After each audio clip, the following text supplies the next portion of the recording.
Hi everyone, welcome back to my channel, welcome back to another video. তো চলো আজকে ready হব আমার ইউটিউব ভিডিও শ্যুটের জন্য অ্যাকচুয়ালি। তো বেসিক্যালি আমার যে শ্যুটটা আমি করব সেটা হচ্ছে একটা হল ভিডিও। তো আমি এরকম একটা লুক চাইছিলাম যেটা সব কটা আউটফিট আমি হলে দেখাবো ট্রাই করে, সব কটা আউটফিটের সাথে এই লুকটা যেন যায়। বাট যেহেতু ম্যাক্সিমামটা ইন্ডিয়ান ছিল সেই কারণে আমি একটু ইন্ডিয়ান টাচও রেখেছি একটু বেশি করেই। তো ভিডিওটাকে শেষ অবধি দেখো। Let's get start the video. প্রথমেই আমি টোনার অ্যাপ্লাই করে নিয়েছি, কিন্তু চুল খুলে মেকআপ আমার দ্বারা কখনোই পসিবল না। অনেক ইনফ্লুয়েন্সারদের দেখি করে, তো আই এম লাইক কী করে করে, লেটস ট্রাই ওয়ান্স। হয়তো মেবি এসি টেসি চলে, যাই হোক আমি পারি না একদমই করতে, সে কারণে আমি এবার চুলটাকে বেঁধে নিয়েছি। দেন সিরাম লাগিয়েছি ওজনের। সমস্ত মেকআপ প্রোডাক্টসের ডিটেলস আমি ডেসক্রিপশনে দিয়ে দেবো, এখানে আমি পরপর বলতে পারছি না, মগর আমি ভুলে গেছি অলরেডি কী কী লাগিয়েছি।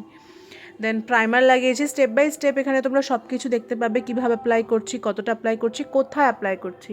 Primer is basically for T zone area, কারণ ওই এরিয়াটা একটু বেশি ড্রাই আমার, আর মাউথের যে কর্নার সাইডটা ওই সাইডটা ভীষণই ড্রাই। তো আমি বেসিক্যালি ওই জায়গাগুলোকে স্মুথেন করার জন্য এটাকে ইউজ করে থাকি।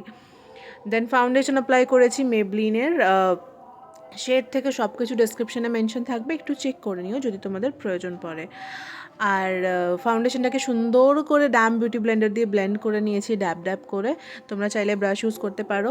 আমার আইব্রোটা অনেক দিন ধরেই থ্রেড করা হয়নি, তো ভীষণই বাজে লাগছিলো, তো আমি একটুখানি শার্প করার চেষ্টা করেছি, মানে যাতে একটুখানি বোঝা না যায় যে আমি থ্রেড করিনি। তো সেটা কী করে করেছি সেটা তোমাদের দেখাচ্ছি। ফার্স্টে আইব্রোটাকে ফিল করেছি একটা ব্লু হেভেনের আইব্রো পেন্সিল দিয়ে। দেন কোম করেছি এক্সট্রা প্রোডাক্ট যাতে ব্লেন্ড হয়ে যায়। দেন একটা কনসিলার দিয়ে সমস্ত আইব্রোটাকে শার্প করার চেষ্টা করেছি, আইব্রোর কিনারা দিয়ে ওগুলোকে নিয়ে গিয়ে, মানে কনসিলার নিয়ে গিয়ে দেন ব্লেন্ড আউট করেছি। এটাতে আইব্রোটা শার্প লাগছে, পুরো মনে হচ্ছে যেন আমি থ্রেড করেছি। তোমরা বুঝতেই পারবে না, লাস্টে গিয়ে দেখো যে কীরকমভাবে এটা একদমই শার্প হয়ে গেছে, মনে হবে যেন আমি থ্রেড করেছি।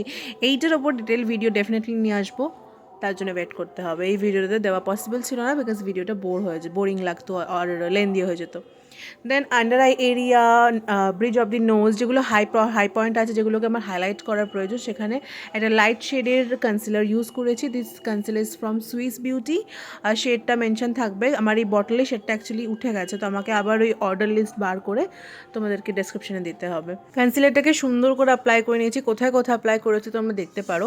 তোমাদের যে জায়গাগুলোকে ফেসের হাইলাইটিং পয়েন্ট বলেছি সেই জায়গাগুলোতেই বেসিক্যালি আমি কনসিলার অ্যাপ্লাই করেছি। Under eye area, bridge of the nose, কন্ট্রোরের ঠিক ডাউন মানে নিচে। ব্লাশের জন্য এখানে আমি লিকুইড লিপস্টিক ইউজ করেছি।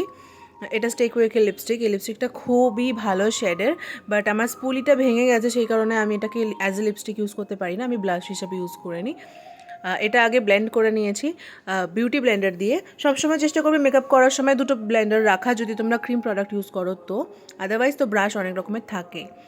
সমস্ত মেকআপটাকে সেট করছি, কারণ এতক্ষণ ধরে সব কিছু আমি লিকুইড আর ক্রিম প্রোডাক্ট ইউজ করে এসেছি, সেই কারণে এরপর ব্লেন্ড করে দিলাম। দেন পাউডার প্রোডাক্টে টাচ দেবো। ফার্স্টেই কন্ট্রোরের জন্য ইউজ করেছি আইটেক্স ডাজলারের কন্ট্রোর প্যালেট। তো আমি এর আগে কন্ট্রোরটা করিনি, এখন করছি। যদি খুব হেভি মেকআপ হয়, ব্রাইডাল মেকআপ হয়, তখন আমরা আগে আরেকবার ক্রিম কন্ট্রোরও ইউজ করে থাকি, বাট আমার এতটা হেভি লাগতো না, সেই কারণে আমি লাস্টেই পাউডার টাচ দিয়ে দিয়েছি, just a touch type of. Nose control করেছি বিকজ আমার জন্য এটা ইম্পর্টেন্ট, আমার মনে হয় যেন নোজটা একটু কন্ট্রোল করলে আমার বেশি ভালো লাগবে। আর মেবলিনের আইশ্যাডো প্যালেটের একটা গোল্ডেন শিমারি এফেক্ট ছিল, সেটা দিয়ে আমি একটুখানি হাইলাইট করেছি। আমি হাইলাইটার প্যালেট নিয়ে বসতেই ভুলে গিয়েছিলাম, আর এই শেডটা খুবই পারফেক্ট ফর হাইলাইটার। তোমরা দেখতেই পাচ্ছ লাইটের ওপর সিম্পল ন্যাচারাল একটা হাইলাইটার এফেক্ট এরা ক্রিয়েট করে দেয়। সেম প্যালেটের মধ্যে থেকে একটা ডার্কার শেড নিয়ে আমি আমার ক্রিজ অ্যাপ্লাই করে সেটাকে সুন্দর করে ব্লেন্ড করে নেব। কারণ যেহেতু ইন্ডিয়ান টাচ আছে লুকটার মধ্যে, সেহেতু আমি যেরকম ওয়েস্টার্নের জন্য আই মেকআপ সেরকম কিছু করব না, সেরকম ইন্ডিয়ান টাচের জন্য আই মেকআপের মধ্যে একটু টাচ আপ দেবো। যেরকম এখানে একটা গোল্ডেন শিমারি শেড নিয়ে পুরো ইনার কর্নার থেকে লেডে অ্যাপ্লাই করে সেটাকে সুন্দর করে ব্লেন্ড করে নিয়েছি। যেহেতু ইন্ডিয়ান বললাম, সেহেতু একটু কাজল না পড়লেই নয়, সেজন্য লোয়ার ল্যাশ লাইনে কাজল অ্যাপ্লাই করেছি। একদম ওয়াটার লাইন থেকে ল্যাশ লাইন সমস্তটাতে কাজল অ্যাপ্লাই করে আমি ওটাকে সুন্দর করে স্মাচ করে নেব ব্রাশের হেল্প দিয়ে। স্মাচ করে নিলে কি হয়, পরে ওটা আর নিজে থেকে স্মাচ করবে না, আর নিজে থেকে যখন কোনো কাজল স্মাচ করে সেটা খুব বাজে দেখতে লাগে, একদম ভূতের মতো লাগে। সেই জন্য চেষ্টা করব যখন অ্যাপ্লাই করব তখন একটু স্মাচ করে নেওয়ার। আর স্মাচটা চেষ্টা করবে একটা ব্ল্যাক কালারের আইশ্যাডো আর ডার্ক ব্রাউন কালারের আইশ্যাডো দিয়ে স্মাচ করা, তাহলে ওই পাউডার প্রোডাক্টটা যেহেতু অ্যাপ্লাই হয়ে যায় ওটার মানে স্মাচ করে না। দেন আমি অ্যাপ্লাই করছি এখানে মাস্কারা, মেবলিনের। এটা আমার খুব পছন্দের একটা মাস্কারা, মানে মেবলিনের ওই কী বলবো, স্কাই হাইটার থেকে তোমার বেশি ভালো লাগে এটাকে। লোয়ার ল্যাশ লাইন, আপার ল্যাশ লাইন সব জায়গা অ্যাপ্লাই করবো। আচ্ছা, এই ট্রিকটা আমার খুব ভালো লাগে, রিসেন্টলি আমি ইন্টারনেটেই দেখেছি অ্যান্ড দেন অ্যাপ্লাই করছি। সেটা হচ্ছে আফটার অ্যাপ্লাইং মাস্কারা আমি আইল্যাশ কার্ল করি, যেটা খুব সুন্দর এফেক্ট দেয় ল্যাশটাকে কার্ল করার জন্যে। লিপস্টিক অ্যাপ্লাই করেছি একটা পিঙ্কিশ রেড কালারের। দেন পুরো মেকআপটাকে সেট করে নিয়েছি মেবলিনের সেটিং স্প্রে দিয়ে। এই যে জুয়েলারিগুলো পরেছি দুটোই আমি মিশো থেকে নিয়েছি, সমস্ত কোড নাম্বার দিয়ে দেবো ডিসক্রিপশানে, হল ভিডিওটাতে ডেফিনেটলি, সেটার জন্য ওয়েট করতে হবে।